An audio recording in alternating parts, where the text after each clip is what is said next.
Hi hello నమస్తే welcome back to iDream media. ఈరోజు మనతో ఉన్నారు క్యూపీఎఫ్పి అండ్ అలాగే amphi certified mutual fund distributor అయిన మన ఫేవరెట్ రమేష్ పసుపులేటి గారు.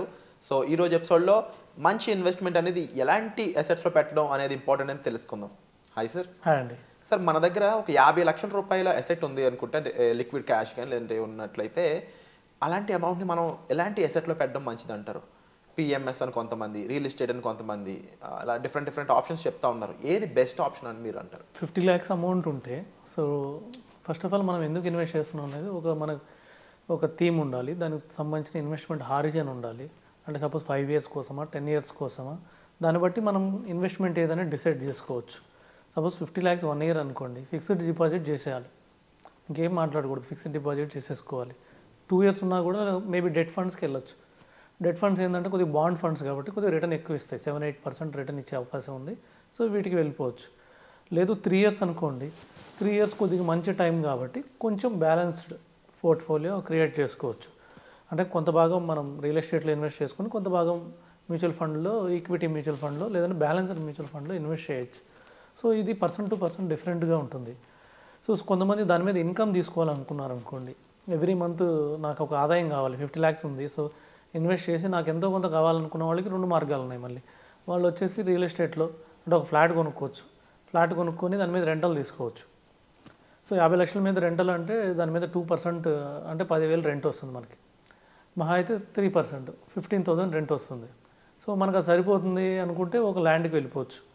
సో అక్కడ ల్యాండ్ కానీ అపార్ట్మెంట్ కానీ తీసుకోవడం మంచిది. అదే మొత్తం 50 lakhs తీసుకుపోయి ల్యాండ్ కొన్నాం అనుకోండి, ల్యాండ్ మళ్ళీ ప్రాబ్లం ఏంటంటే మనం ఎవ్రీ మంత్ చూసుకునే పని అయితేనే కొనాలి. చాలామంది ల్యాండ్లో ఇన్వెస్ట్ చేస్తున్నారు, పెద్ద అమౌంట్లో ఇన్వెస్ట్ చేస్తున్నారు. సో మనం ఎవ్రీ మంత్ వెళ్ళి చూసుకునే పని అయితేనే ల్యాండ్ కొనాలి. మనం ఒక 2 months కానీ లేట్ అయితే ఆ ల్యాండ్ కబ్జా అయిపోయే అవకాశం ఉంది.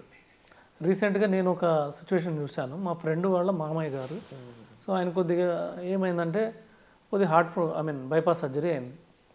సో బైపాస్ సర్జరీకి ముందు ల్యాండ్ చూసుకున్నాడు. ఒక 200 గజాల స్థలం ఉంది, ల్యాండ్ చూసుకున్నారు. తర్వాత ఒక 2 months ఆగి బైపాస్ సర్జరీ అయింది, రెస్ట్ తీసుకున్నారు. సో ఇంకొక 1 month 2 months ఆగారు, చూస్తే అక్కడ ఒక ఇల్లు ఉంది, ల్యాండ్ చూసుకుందామని వెళ్తే. సో వెళ్ళి వాళ్ళని అడిగితే ఇది ల్యాండ్ మాదే, మాకు కూడా రిజిస్ట్రేషన్ చేశారని వాళ్ళు కూడా పేపర్లు చూపించారు. డ్యూయల్ రిజిస్ట్రేషన్ అయింది. సో అది వాళ్ళు నిజంగా మంచి డాక్యుమెంట్స్ చూపించారా, ఫేక్ డాక్యుమెంట్స్ చూపించారా తెలియదు. ఇవి కోర్టుకు వెళ్తే ఇంకొక 20 ఏళ్ళు పట్టింది. ఇప్పుడు ఆ వయసులో ఆయన బైపాస్ సర్జరీ అయిన తర్వాత వాళ్ళ కోర్టుల చుట్టూ తిరగడం, ఇవన్నీ పెద్ద రిస్క్. వాళ్ళతో గొడవలు పెట్టుకోవడం ఎంత పెద్ద రిస్క్. సో అందుకని ఒక కమర్షియల్ ప్రాపర్టీ కానీ లేదా ఒక రెసిడెన్షియల్ ప్రాపర్టీ కానీ ఇవన్నీ హెడేక్స్ అసలు వద్దనుకుంటున్నాం, మ్యూచువల్ ఫండ్లో పడేయడం బెటర్. సో ఆ ఏజ్ వాళ్ళు పర్టికులర్గా ఆ ఏజ్ 55, 57 ఆ ఏజ్ వాళ్ళు అయితే మ్యూచువల్ ఫండ్లో పడేసి 50 lakhs. So every month income తీసుకోవచ్చు. ఎంత తీసుకోవచ్చు అంటే మినిమం నెలకి 30,000 నుంచి 0.6% మంత్లీ. సో మ్యాక్సిమం 50,000 వరకు తీసుకోవచ్చు 1%. ఎందుకంటే మ్యూచువల్ ఫండ్ మనకు తెలిసినట్టే 12% రిటర్న్ ఇస్తాయి లాంగ్ రన్లో. సో మినిమం 12% రిటర్న్ ఇస్తున్నాయి.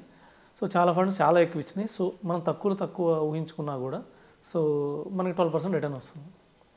12% రిటర్న్ అంటే 1% మంత్లీ, అంటే 50,000 మంత్ మనం లైఫ్ లాంగ్ చూసుకోవచ్చు, జీవితాంతం తీసుకోవచ్చు.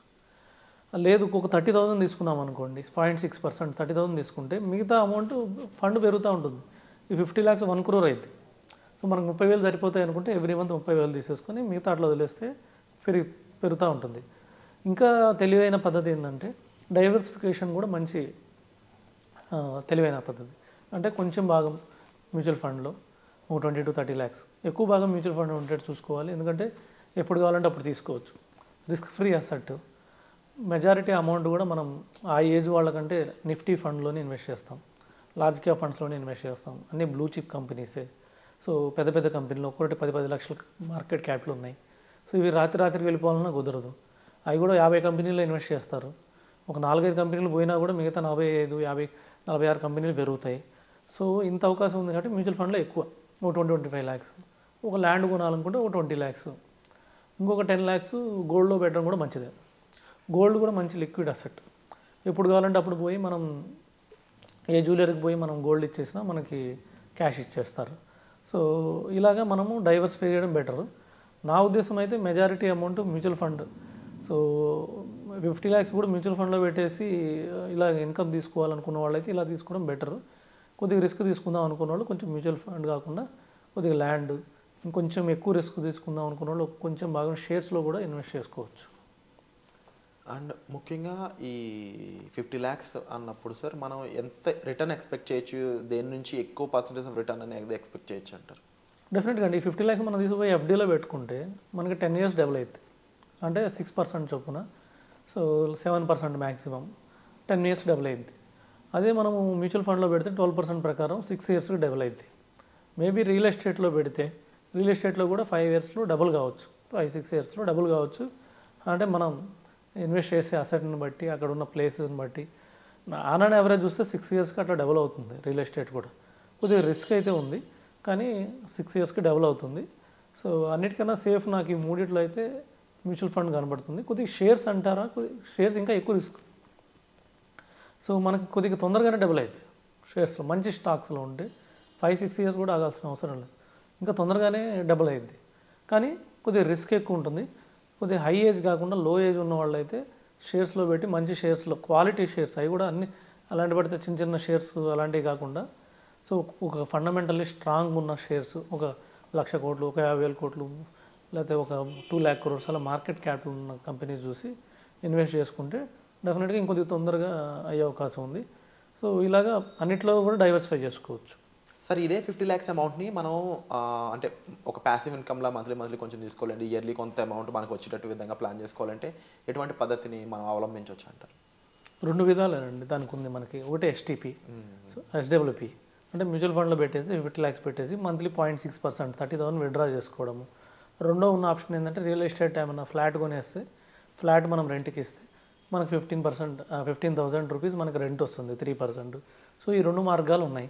సో వీటిలో నాకు తెలిసి ఎక్కువ రిటర్న్ వచ్చేసి మళ్ళీ మ్యూచువల్ ఫండే వస్తుంది. సో నా ఉద్దేశం అది, నేనైతే మ్యూచువల్ ఫండ్లోనే ఇన్వెస్ట్ చేస్తాను. Wonderful sir. సో మీకు ఈ ఇన్వెస్ట్మెంట్స్పై ఇంకా ఎటువంటి డౌట్స్ ఉన్నా సరే డిస్ప్లే అవుతున్న నెంబర్స్ కాల్ చేసి మీరు సార్ యొక్క హెల్ప్ తీసుకోవచ్చు. అండ్ మరీ ముఖ్యంగా మీరు ఇన్వెస్ట్మెంట్స్పై ఎటువంటి విషయాలు తెలుసుకుందాం అనుకుంటున్నారు, మీకు ట్యాక్స్ విషయాలపై అవగాహన కావాలా, మ్యూచువల్ ఫండ్స్లో డిఫరెంట్ ఫండ్స్ మీద అవగాహన కావాలా, ఎలాంటి ఫండ్స్లో ఇన్వెస్ట్ చేద్దాం అనుకుంటున్నారు, ఆల్రెడీ మీరు ఎస్ఐపి చేస్తున్నారా, ఎస్డబ్ల్యూపీ చేయాలనుకుంటున్నారా, ఇలాంటి డిఫరెంట్ కాన్సెప్ట్స్పై మీకు పూర్తి వివరాలు కావాలి, డీటెయిల్స్ కావాలి, అందులోని మీ ఇండివిజువల్ ఫైనాన్షియల్ ఎబిలిటీని పెంచుకునే విధంగా మీకు ఒక నాలెడ్జ్ పెంచుకోవాలనుకున్నట్లయితే మీరు డిస్ప్లే అవుతున్న నెంబర్స్ కాల్ చేయడం ద్వారా మీరు సార్ని సంప్రదించవచ్చు. అలాగే మీరు ఏం తెలుసుకోవాలనుకుంటున్నారో కామెంట్ సెక్షన్లో మెన్షన్ చేసినట్లయితే వచ్చే ఎపిసోడ్స్లో వాటిపై మేము డిస్కస్ చేయడం జరుగుతుంది. సో మీకు ఎటువంటి డౌట్ ఉన్నా కామెంట్ సెక్షన్లో మెన్షన్ చేయడం మర్చిపోవద్దు. మీకు ఈ ఎపిసోడ్ నచ్చినట్లయితే లైక్ చేయండి, షేర్ చేయండి, సబ్స్క్రైబ్ చేసుకోండి. Thank you so much.